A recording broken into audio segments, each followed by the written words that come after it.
Hello, everyone, and welcome to this week's episode of Unleash Your Voice. I am your host, Priya Sam, and today's guest is Hattie. Known to many as Hattie the PMM, she is the founder of productmarketers.com and a coach who helps PMMs get promoted and paid through becoming more respected, valued, and strategic at work. With 12 plus years in tech as a product marketing manager, CEO and CMO, and 45,000 followers on LinkedIn, she is the #1 product marketing career coach, and she teaches the playbook for building influence, visibility, and career leverage. A big part of her message is that you don't have to sell your soul or burn out to be great at your job, but you do have to be proactive about how your value is understood. In her words, great work doesn't automatically speak for itself. You need a system that makes your impact impossible to ignore. So in this conversation, we're going to dig into her practical playbooks for becoming seen as strategic, plus a framework she calls the 3 R's, which we'll unpack so you can apply it to your own career immediately. Welcome to Unleash Your Voice, Hattie. My goodness, what an intro. Thank you for having me, Priya. So good to have you. I know as I was reading it, I'm like, I already know you're amazing, but this is just a reminder of everything you've done in your career. I'm so excited to dive in with you. Likewise, it's going to be one heck of a conversation. It is. Okay, I'm going to start with a question I ask all of my guests. Tell me about a time in your career when you unleashed your voice. I don't know if this is a me thing, but every time I've unleashed a new level to my career, it started off with an ex-boyfriend. And when I unleashed my voice, it was because I was dating a famous software developer. And whilst I was dating him, he was speaking at all of these conferences, right? He was on stage, he was listened to, he had such gravitas, as he should, because he's a phenomenally very smart guy. But it meant that I was shrinking into the background whilst we were dating for the 5 years that we were together. And I had to go through the breakup, which was really tough. I was really crying for a week straight when that breakup happened in order for me to find my voice. So after that relationship ended, that boy was out of the picture. I was like, you know what? I'm never allowing myself to shrink for other people to shine. And it was at that point, I was like, I'm investing in myself. I'm going to grow. I'm going to become louder and bolder and clearer and more myself than anyone has ever seen before. And it ruffled feathers, Priya. People were like, where did this come from, Hattie? Like, what the heck? Your completely overnight change in you is insane. But it really required me, and I truly believe this to the depths of my soul, that I had to go through that relationship in order to become the person that I am, because it taught me the lesson of I'm never going to dull myself or make myself smaller for anyone, regardless if it's a man or a relationship or a friendship or even a family member, whatever. So that was the moment that I was like, I'm going to be me. My voice is completely unleashed at this point and no one can rein me in. Oh my gosh, what a story. And okay, one of the things there are so many things I want to ask you further about from that story. The first thing is, I think so often we think of, or it's easy to get caught up in thinking of your work self being one person and your a personal life, being a completely different person. But you just called out something that I think we all really experience. Like we aren't two different people, right? And what happens in our personal lives does impact how we show up at work. And I think it's so powerful that you made this decision from something really difficult, right? Like breakups, even when we know they need to happen, like they suck and they're really hard. But that was like almost, it sounds like you bursting out of this cocoon and really like growing into who you are today. And the next part that I love is that now that's what you help other people do, right? Like you really help people to find their voices. Oh, 100%. And literally, the butterfly coming out of the cocoon is the perfect analogy, because I literally had to go through that process of transformation in order for me to become myself, in order for me to teach others how to do it, right, Priya? Because I learned very quickly in my own career and with everything that I was going through. And bear in mind, the breakup was just one of the many things going wrong in my life at the time, which was I needed to fully go into myself and become the person that I need to be in order to thrive. So unleashing my voice, as you said, is not our work life version of us and then our personal life version of us. I always tell my clients, whoever you are in your downtime is who shows up at work. So if you cannot vouch for yourself, or you can't boundary set, or you're a people pleaser even with your partner, that will show up in your work life. So it's about fixing the holistic. I like to think of it as systems thinking, and systems thinking is looking at the holistic picture across, for example, a car. If something was wrong with a car, you would think about, okay, there's one piece of it that's wrong, but it would stop the entire car from moving off the pavement. So the goal is for me, which is, how do we zone in on what is the aspect of your life that might be showing up in various variations of your personal life, your work life, your just every life, and how does it manifest itself as? So I required that in order to say, okay, I'm now unleashing my voice, but it now shows up as I'm speaking up in meetings at work. I'm now vouching for myself. I'm now pushing myself for promotions.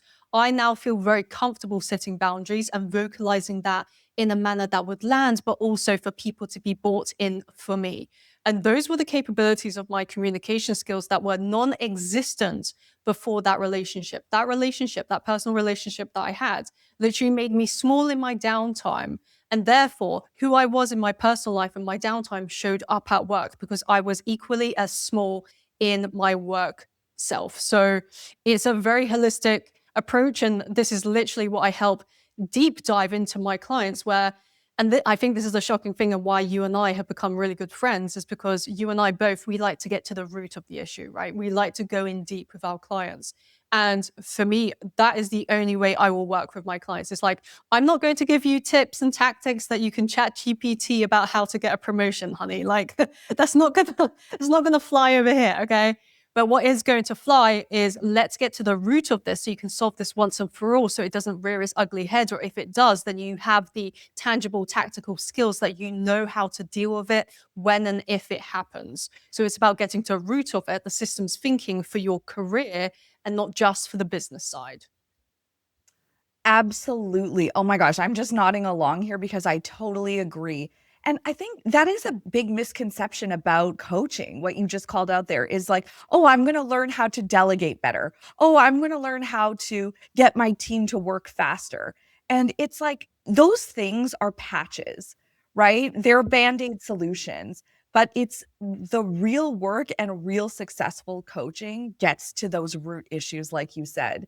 And it prevents, it's not, oh, this, we're going to fix something for 2 weeks. It's no, we're going to address what's happening at the very root of the problem, so that going forward, this is no longer an issue. I mean, so many people, come to work with me because they're like, oh, I want to be able to speak better or tell my story better in interviews and in networking. But what happens is, and we work on that, but before we can do that, we need to change the story you're telling yourself, because that's the root of what's coming out on the outside. So I think that your example of the operating system and, the car, and really getting to the root of the problem, like that really resonates. And I know people listening are going to be like, okay, yes, that's what I need. So I'm curious, because you obviously, like, this breakup was a catalyst for this next phase in your career. Do you remember like what some of the early steps you mentioned, like starting to speak up in meetings? Do you remember any of those early steps that really helped you to find your voice once you made this decision that you were going to show up in a bigger way? Oh, big time, yes. So, equally to what you said, first, step one was, how do I perceive myself? And therefore, how do others perceive me? Like you said, it starts with you, it starts with me. If I don't perceive myself in my downtime as an absolute winner, as someone who's going to crush it, as the person that I want to be, right? Not everyone wants to be super ambitious or, super out there or whatever, but I did. I really did, to the depths of me. So I was like, I am a winner and I am willing to be heard and I am here to be heard. And I needed to truly believe that. So then there was no cognitive dissonance. There was no discrepancy between how I saw myself and how the world saw me. So that's what was required as step number one, fundamental. That's the foundation in which the house lays upon, which is, how do I perceive myself, and therefore how do others perceive me? And then I was like, I realized at the time I was butting heads with my manager at the time. I really was. And I don't know what the reason was, but it just happened. He was a micromanager. I used to cry on calls around him. I felt this small. I literally felt like I was back with my ex where I felt so small, so timid, just a shell of myself, Priya. And that was the moment that I realized, okay, I can no longer rely on waiting for this man to change. I can no longer be reactive to my micromanager. What can I do within my control, which is proactive? And then that's when I was like, let me hone my communication skills since we are butting heads literally on our communication. So what is it that I can do in order to improve? And this is where I invested in the likes of improv comedy. So improv comedy is a major skill that I also recommend to every single one of my clients at any seniority level, any gender, any geographical location, is because what it does, it installed the skills in me to learn how to think off the top of my head, not have that pressure loom on you. Because I don't know about you, Priya, but there have been times in my career, and we're both from the tech world, right? There have been times in my career where I've had a manager or a private equity firm ask me a really tough question on a meeting. Really, I was just shocked and I was just panicking. I was like, I need to give the right answer in front of these 20 executives. What do I say? And I'm panicking, I'm sweating. I'm just like, what is happening right now? So I was like, I do not want this feeling to ever happen to me again. I want to be in control of the words that come out of my mouth. So I'm always in the driver's seat. So I'm never put on the back foot. I'm always in the frigging driver's seat. So that's when I was like, I want to invest in improv comedy because not only is it a fun way to learn the art of communication, but it teaches the principles of yes and the ability to get people bought in, to going with the flow, to in some ways tell a story in a different way, but without the need for going down the Toastmasters route, which for me, it just felt too much like work. And I really didn't want to do work in my downtime. I wanted to have fun. So I started to install these skills like I'm a Power Ranger, Priya. It was like I was downloading skills into my operating system, which at the time I felt like my operating system that I was delivering at was outdated. And it's kind of like trying to download AI into your grandma's 1980s computer. Like it just error, error, error. And that's how I felt. I was like I was hitting with error messages every time that I was on these meetings with the executives or with my manager. I was like, this needs to stop. Otherwise, I'm going to go frigging nuts. I'm going to quit tech and I'm going to become a farmer at this point. So I was like, if I want to stay in tech, I need to download the skills as fast as possible. I rely on me. My boyfriend and I are no longer together. I live on my own. I take care of me. My parents aren't rich. My dad was a baker. My mom was a cleaner. So I'm like, I need to frigging get a grip and hold on to my life. So then I just was like, I'm going to throw, if I can use money and throw money at this problem in order to solve it as quickly as possible, I'm going to do that. And the way that I did it was downloading the skills into my operating system to go from Hattie 1.0 into Hattie 4.0 as fast as freaking possible. So those were the steps that I really took. And I felt like everything was downstream from building up my communication. And then the third was my visibility, which I say is my strategic visibility. It's no good for me to just be a very good communicator in these meetings or for me to vouch for myself and to get buy-in if people don't literally know who I am in this tech company, if they don't know who I am in this software company. So the ability to now be strategic in who knows me, who knows what I do, how I add value, and therefore, if tech layoffs happen, that I'm always protected because I take care of me, regardless of my terrible manager or anyone who's trying to get me out of the company. I'm like, you are not getting me out without a fight. And my fight was, how do I build up the strategic visibility so I'm everywhere, anywhere, all at once, but in the right way? So I'm showing up in the right way. I'm adding better perceived value for myself, but also vouching for myself. Because one thing that I teach my clients is perceived value is real value, and real value is profit. I'll say that again, just in case anyone misses that, which is perceived value is real value and real value is profit. Because if people perceive you in a way that actually is really valuable to them, then they will not only automatically give you promotions, which is something that I help my clients with, but also they will naturally want to keep you. And this is how I survived 5 rounds of layoffs, even though my manager was vouching against me, trying to get me out. And I was like, there is no freaking way. So I survived 5 rounds of layoffs before I finally quit one day. And I was like, enough is enough. I've outgrown this place. I'm going to do career coaching because this is what God has called me to do. And that was that. So perceived value is literally the most highest value pillar that you should think about. And those are the 3 things, the major key pillars that I really implemented and downloaded as fast as possible for me to get further in my career. Wow. I mean, after hearing that answer, it's no surprise that you rose so quickly through corporate America. You climbed the ladder all the way to the C-suite at a very young age. You mentioned like before starting your coaching business. So this whole concept around perceived value and really like you talked about building like these champions, right? You obviously had when your manager wasn't vouching for you, you had people in other parts of the business who knew your value because of the advocacy you were doing for yourself. So would you say that was the number one action that led to you rising so quickly all the way to the C-suite? Or does anything else come to mind that really helped you to rise so quickly? This is such a phenomenal question that not enough people ask me about. It's like, this is like the life hack that you want, right? Because I was CMO, CEO in my 20s, and it blows people's minds that I was, okay, the CMO of a software company in my late 20s. And they're like, how the heck did you do it? Considering if you put my life on paper, you would perceive that actually my life would have led me down the path that wouldn't have allowed me to be so effective. But it really does come down to the number one thing, which a lot of people overlook, which is who is your career's ICP? ICP meaning ideal customer profile. A lot of my clients, they think about that ideal customer profile as part of their business. So who is the customer that we want this software company to get more of, right? They're always thinking ICP. I'm like, who is your career's ICP?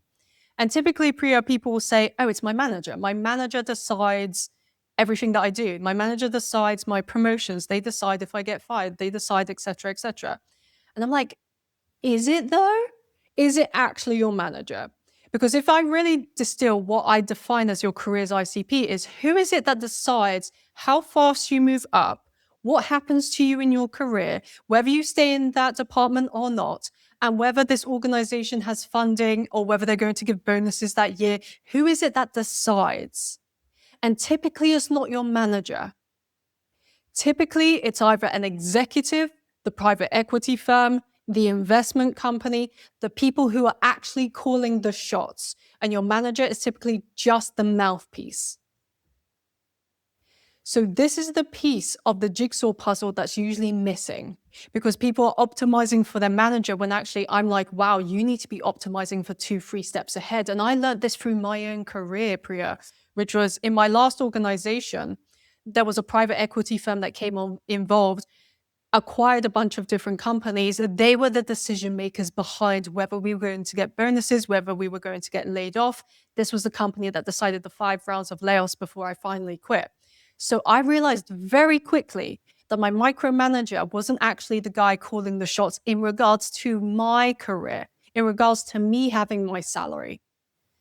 It was the private equity firm. So what did I then do was I put together a game plan, a strategic visibility game plan, where I was like, I'm no longer playing the game of checkers in the game of chess here. I'm going to play a game of chess and I'm going to play like an absolute freaking champion to get to the top in order for them to understand my value, why I'm there, and what I'm here to do. So I had a lot of chess moves moving. I had a lot of plays that I was doing in order to get the visibility with the private equity firm, with the people in the PE firm who decided whether I was going to be there or not. And the minute I unlocked that, Priya, where I did a presentation at a SKO, which is a sales kickoff, which is typically done once a year at a tech company, where you outline the sales process and structure and what is the strategy for the sales team, and therefore how are we as product marketing managers going to assist in that? How is the marketing department going to assist to sales hitting their lofty sales goals? The private equity firm were there. So I gave a talk at it that landed. And that was the trickle effect that then they were like, who is this British woman? Because bear in mind, it's an American company. I'm based here in London. I tuned in virtually over Zoom. And they were like, who is she? Like, I landed so hard on their plate, but I showed up in a way that was effective, spoke their language. I knew what exactly to say in order for them to actually take off the earmuffs. So one thing is a concept I teach my clients, which is typically our stakeholders have earmuffs on their head and they are not going to listen to you. They're not going to be bought in. So how do we remove the earmuffs so they actually are bought in, so they listen and then action what it is you want? Because the difference between people hearing you and actually listening and doing what it is you want them to do is the difference between influence and just speaking words. And I tell my clients, I'm very firm. I don't know if you know this, Priya, but I am a kind coach and not a nice coach, meaning the difference between... I love it. I know, it's so good. So the difference between kind and nice in how I define it for my clients, which is a nice coach is someone who tell you what you want to hear and be like, girl, you got it. Just manifest, just journal, just write it down. Like, just keep going. And they'll tell you what you want to hear. And I've had coaches like this in the past where they tell me what I want to hear. I'm like, it's still not working. And then I've had the kind coaches where they come along and they're like, Hattie, you might not want to hear this, but this is what actually is going to get you unblocked. I'm like, whoa, I didn't even know. Thank you so much for telling me, not being a yes man, but telling me what I need to hear. So I'm a kind coach, not a nice coach. And I tell my clients, just because you know English doesn't mean you know how to communicate. Oh, so good. Just because you know English does not mean you know how to communicate. And I really mean that, because some people need to hear it. Because just because they think they can string a sentence together, that automatically they're like, Hattie, why aren't they bought in? Why aren't they on my side? I've been laid off for the 4th time. I've literally had clients like this. I've been laid off for the 3rd, 4th, 5th time in my tech career. How do I stop this from happening? I'm like, I'm going to be a kind coach to you now and break it down, because this is what actually needs to happen in order for things to change, because unfortunately it's a pattern. And this is what I'm like, the perceived value is really you showing up in a way that is towards your career's ICP. And I truly believe the people who aren't effective in their job, they're not working in that strategic manner. They're trying to people please across their career, and people pleasing and just doing the job, even though you're so smart and you're so fantastic and you're great at your job, does not mean squat. This year, the next year, and future years with the use of AI and the way that we are going to be disrupted by it, it is no longer good enough to do the work. It's about being strategic and being the person who can get buy-in, the influencer, the person who's good at sales, negotiation, the person who can actually get things on people's plates so then they will do it. And that is the role of a CMO. That is the role of a CEO. That is the role of the product marketing manager. And that's why I've been so good at it at a very young age, because the people that I'm coaching now, Priya, they're literally in their 50s and 60s, no joke. Like, they are 30 years into their career and they are learning from me how to install it, because they're like, I went through my life people pleasing and now I finally want to step up for myself. And I'm like, let's frigging go. Like, let's do this. Because it doesn't matter where you are in your career, whether you're junior or very, very senior, whether you're a man or a woman or on any geographical country in this world. It's all about the strategic visibility system and how you're able to vouch for yourself for your career's ICP. Yes. I really like this concept of like your career ICP. And then it's like you're using it as a filter, right? So does saying yes to this project or this opportunity align with what is going with my career ICP and like where I'm trying to go? And if it doesn't, then it's a no. And I think your example of doing that presentation, that high visibility presentation, is really, it's a great example, because instead of saying yes to 10 presentations, 10 like committees that nobody's ever going to know you were on or doesn't support your next career goal, you said, yeah, let me put everything into this presentation, and it paid off. And those are the strategic moves. Like, I totally agree with you. Those are the strategic moves that really lead to getting where you want to go fast. One of the other things you work on that I think is really ties into what you said earlier about this root cause, right? You mentioned having this manager who was micromanaging you at one point in your career, and that being really challenging and you having to figure out, what's the way around this. So one of the things I know you work with on your clients is starting from a place of figuring out when they're having a challenging time, is it them? Is it the organization? Or is it their manager? And I know some people listening right now are in that place where they're trying to figure out, what is the root cause of the challenge that I'm having? Why am I stuck? So how do you work with your clients on figuring out which one of those 3 areas is the main root cause of the problem? So typically my clients, I've noticed they go through what I've now called the burnout cycle loop. And the burnout cycle loop is they'll start a new job. Everything's fantastic. They're like, yeah, I'm making headway. I'm actually killing it. I'm doing it like low hanging fruit sort of work and I'm getting wins across the board. Then all of a sudden people are like undermining them. And they're like, what is happening right now? And then they're like completely confused, completely overloaded, emotionally overloaded. Then all of a sudden they are burnt out. They're like, what is happening? I need to start. Then they start rage applying to new jobs or getting therapy or coaching. And then they're like, okay, I'm recovered. I'll never allow this to happen again. And then they start a new job and the cycle continues. And every single time, Priya, my clients are like, was it me? Was it the organization? Was it both? Or was it something that I've never even known was happening? And the hardest thing is when you're in it, it's really hard to look outside yourself and look in. It's like the saying of you can't be in a jam jar and see the label from the inside. You need someone who's outside of the jam jar in order to look at the label and tell you what the heck is on it, right? So for me, there's a few things to decipher when it comes down to, was it a you issue? Was it the organization's issue? Was it a mix of both, or was it something completely different? And let's start with the organization. Was it overloaded in ways that there were red flags? Was it other people in the organization that was driving you in different directions that you said yes to? Was it alternative acquisitions that actually hindered the organization going in the direction that they had agreed? Or was it your people pleasing? Was it your inability to vouch for yourself? And it's kind of similar to the SKO example that I just gave, where I gave a high visibility presentation at the SKO in order for me to vouch for myself. Well, Priya, if I turn around to a majority of my clients, I said, hey, tomorrow, go do an SKO, like go do a high visibility presentation. Obviously, they're not well equipped yet. It's because you haven't become the person yet. You haven't installed the skills yet. And sometimes this requires a thorough self-audit. The self-audit allows you to look introspectively and say, okay, let's be honest. Let's hold up a mirror. And that's all I'm doing to my clients. I'm just gently holding up a mirror whilst I hold their hands.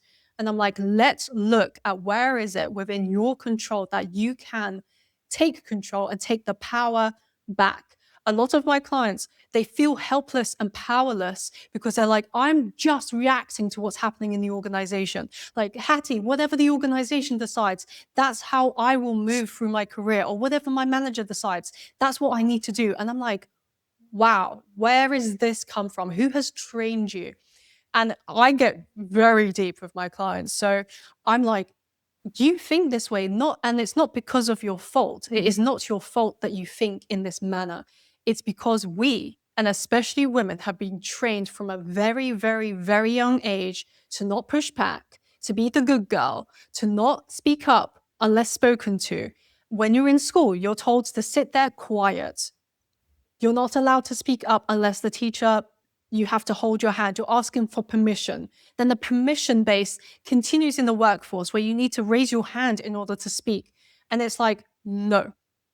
What I then do is basically I break, like it's like I'm rearranging furniture up in my clients' heads to be like, your furniture was one way, but actually the world in which you work in is now the complete opposite. And the people who have figured it out are gatekeeping the information because they know it's an unfair advantage, especially to people who are absolute sweethearts.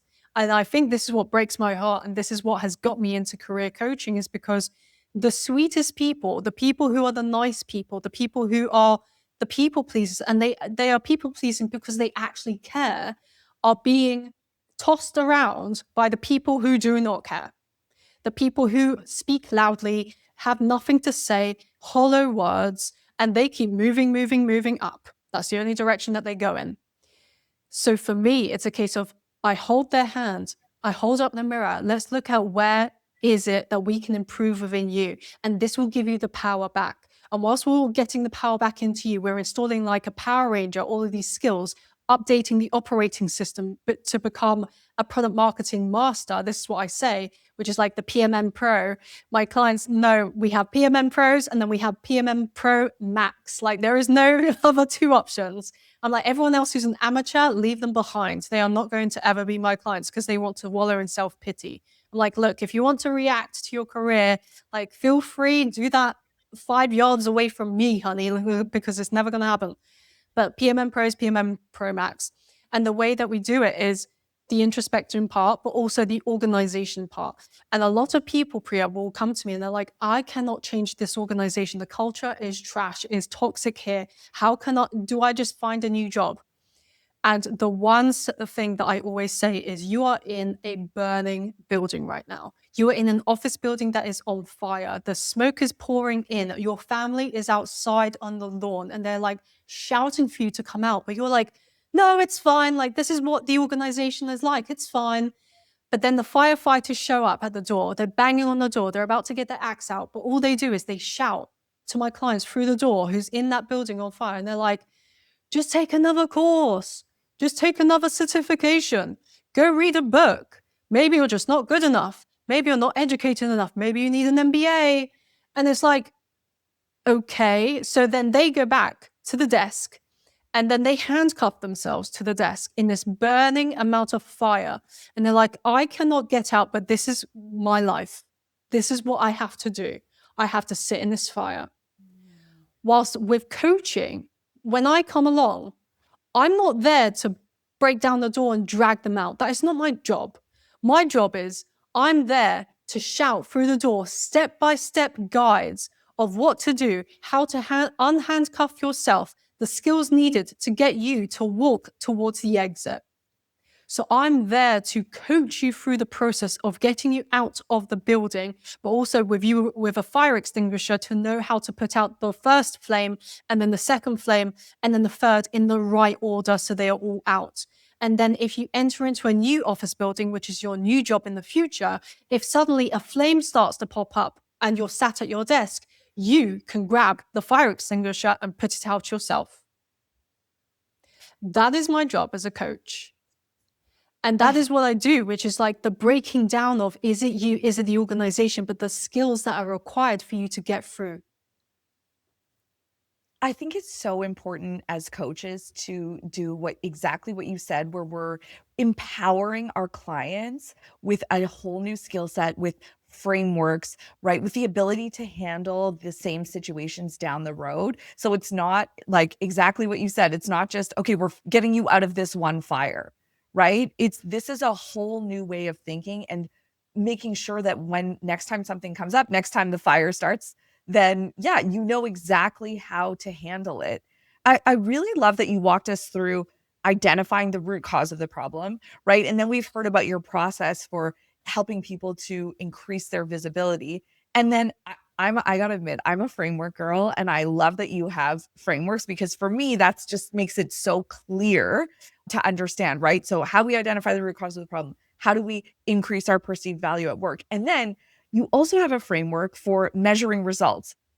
So the one that we were chatting about is called the 3 Rs. It's recognizable, respected, and reputable. So how do you use that to measure success with the PMMs that you work with? So as outlined, the 3 Rs apply to, firstly, understanding your career's ICP, tick.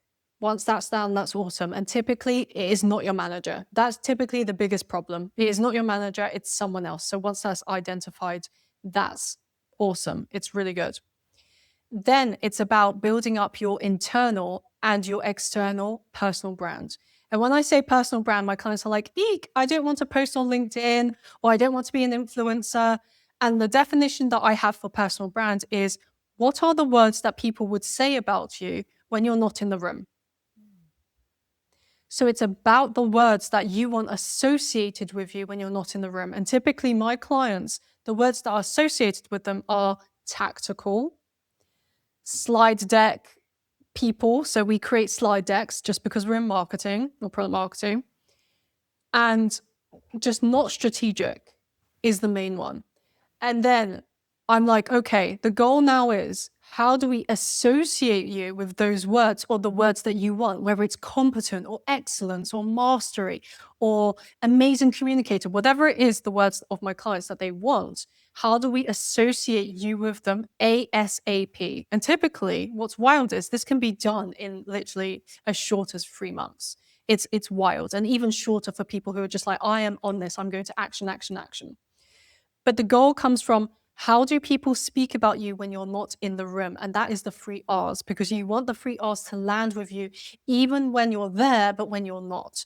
And this is what kicks in a cycle of being the person that is referred into new jobs or brought into new jobs when your current colleagues leave.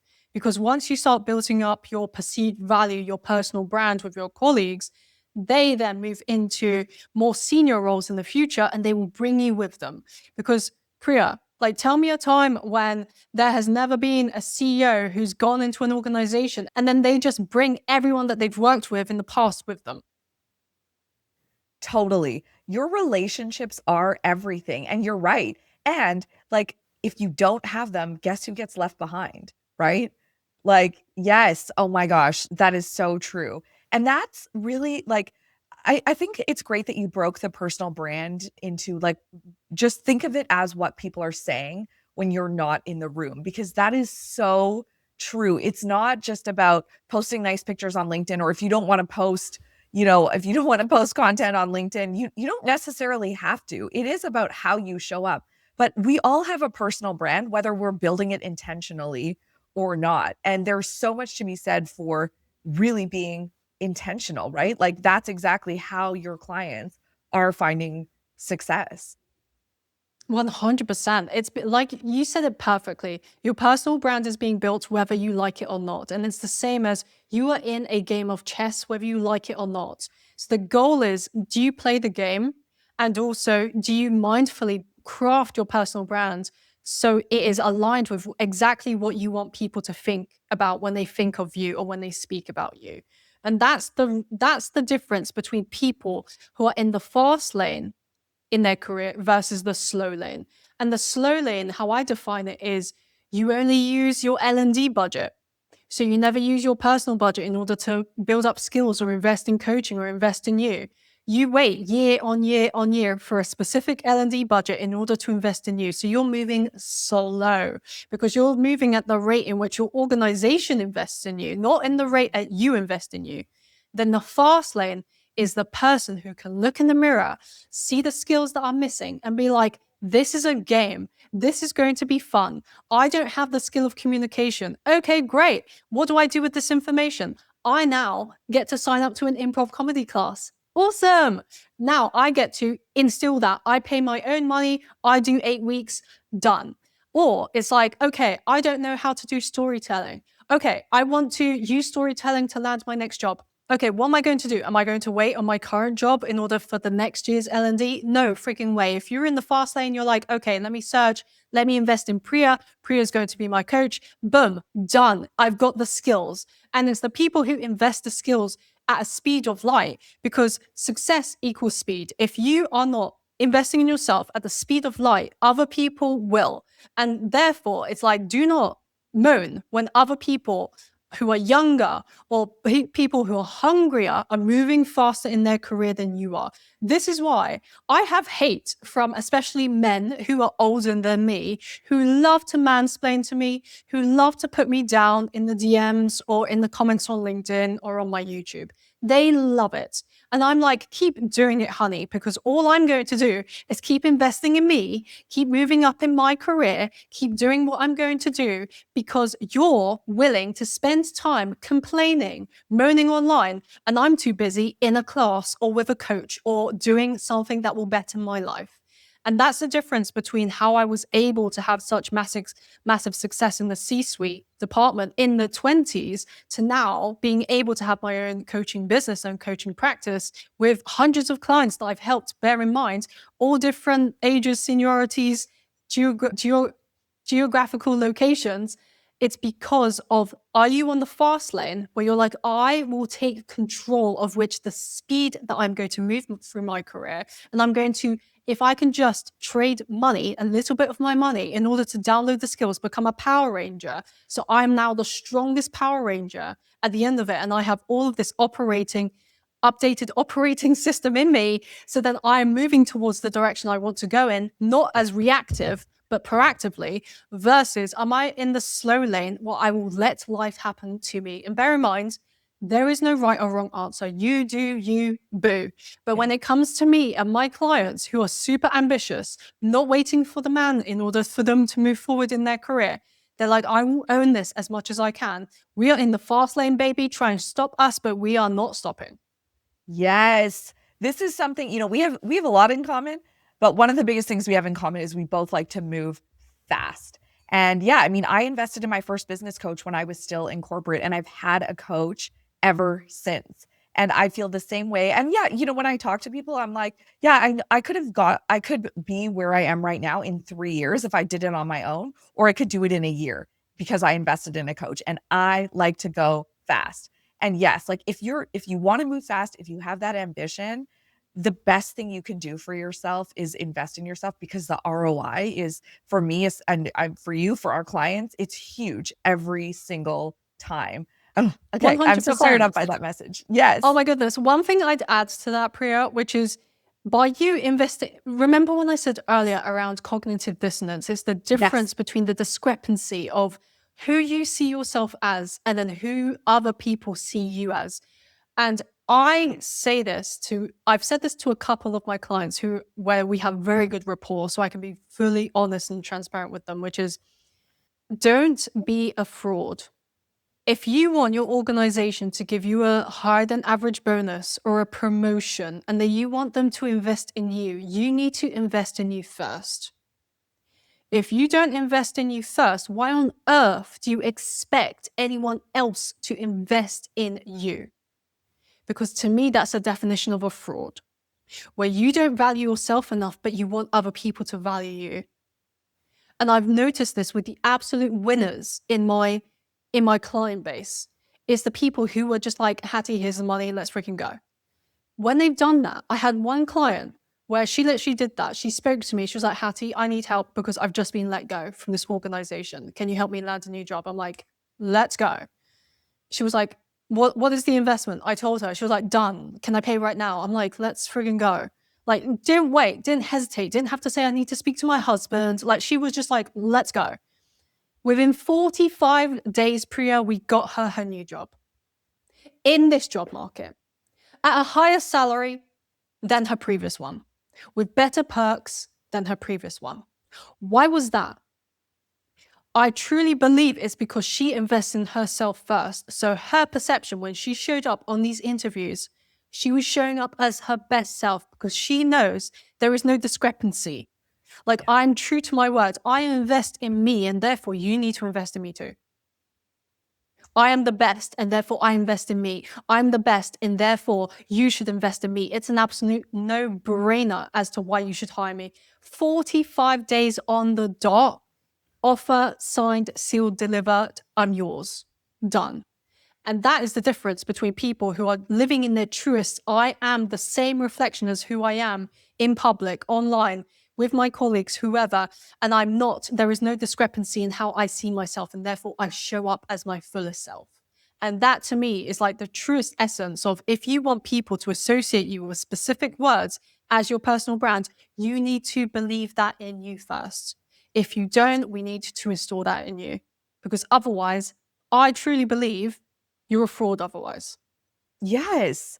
Yeah, you are so right. I really like because I can just picture the operating system. It's so good.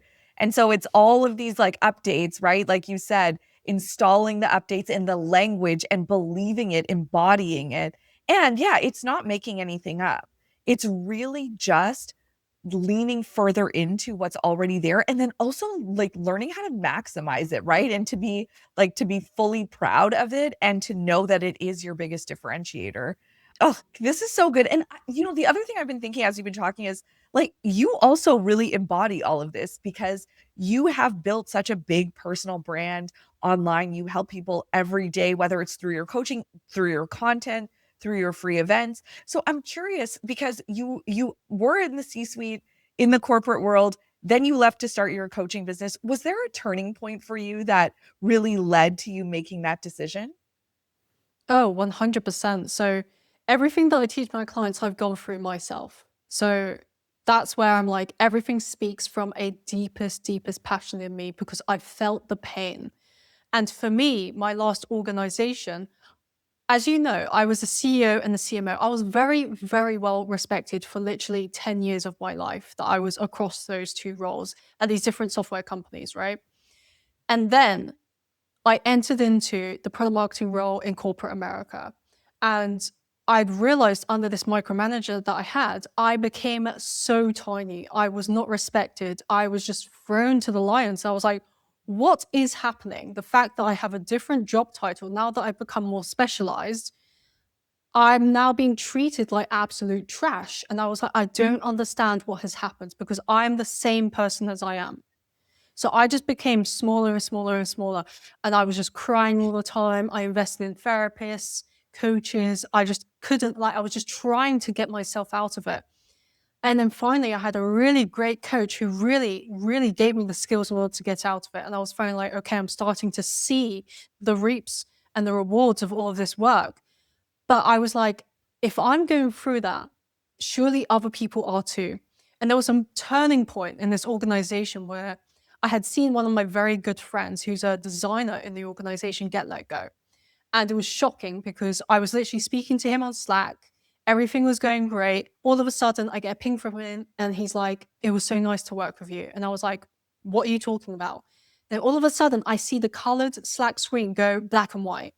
And I know that after people get let go, you see their Slack profile and it's black and white and you see it. But I've never seen it transition in that manner, where it's literally colored and then black and white. I was like, what is happening? So I start shaking visibly. I'm like, what the heck?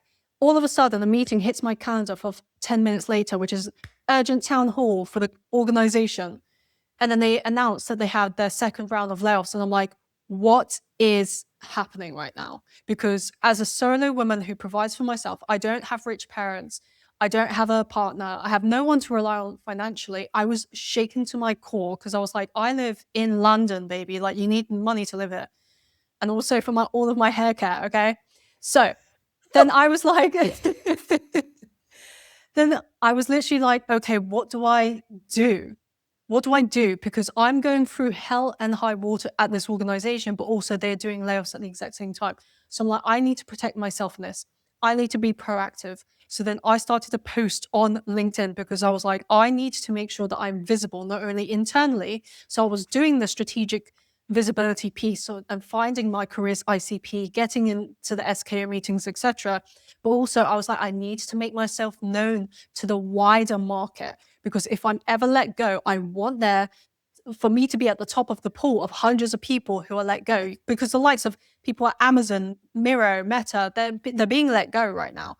And I'm like, if they are flooding the market, I want to be at the top of the pile of papers, the pile of CVs that are landing on these people's desks. So once I started doing that, honestly, Priya, I had one lady who pinged me. Her name is Rice. And now I'm so blessed and grateful to my Lord, my God, for sending me these people that I can serve, because I have hundreds of clients now, but I always remember my first client, and her name's Rice. Yeah, Rice pinged me on LinkedIn. She sent me a DM, and this was whilst I was working at my last organization.